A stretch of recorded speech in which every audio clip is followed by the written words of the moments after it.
We're going to talk about crops in this segment, and we have a number of crops listed that I'm going to talk about, and then if you have some additional ones that you want to bring up, we'll talk about them after the fact or in the process thereof. And what I did was I picked crops that are very common to the area and the most irrigated. You know, the most acres being irrigated. And not necessarily in order, but this is the, I kind of did them in a sequence that has, they kind of build on themselves as we talk about them. The first is alfalfa. And alfalfa is kind of an interesting crop because it's grown two ways. We grow alfalfa for hay and we grow alfalfa for seed in this part of the country. And so they really are done two radically different ways. Alfalfa for hay, used as a forage. The theory behind that crop is to try to maximize foliage production. So the more surface growth we can get, the more leaf growth we can get, the better we like it. That's our goal, try to maximize the total yield. In the process, we want to try to maintain good protein quality in that crop. So there is a blend of fertilizer knowledge and watering knowledge to try to maximize the values that we get out of that particular crop. Interestingly, the way it behaves is that it grows very, very rapidly, and then when we cut it, what happens? We go in and we clip it off right at ground level. What happens to the consumptive use when that occurs? Well, it drops radically, doesn't it? Because we've taken all the leaf surface away. So for a few days, there's not very much leaf surface. So the consumptive use curve drops way down, and it has to work its way back up again.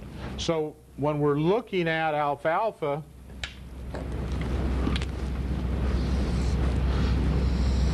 in a growth season, we'll just call this, we'll call this days.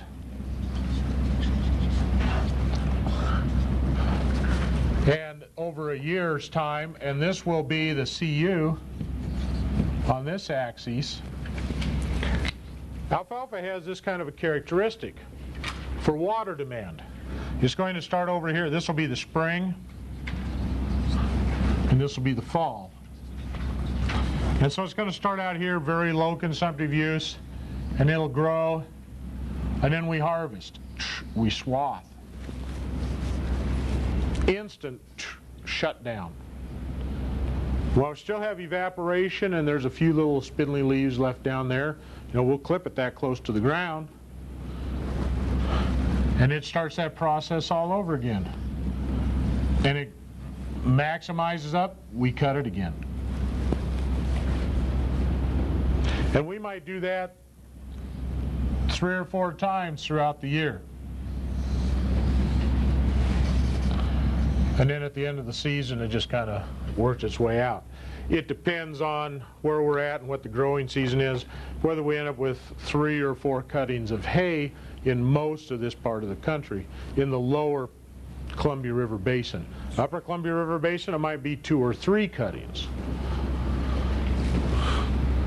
And then at the end of the season, that last cutting, we want to make sure it gets a little growth into it before it goes into winter, so that it has vigor going into winter.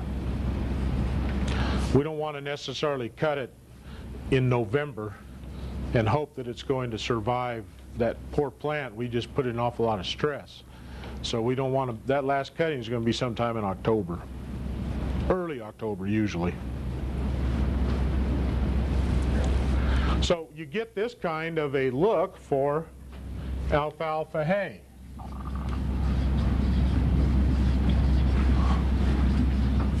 In the green.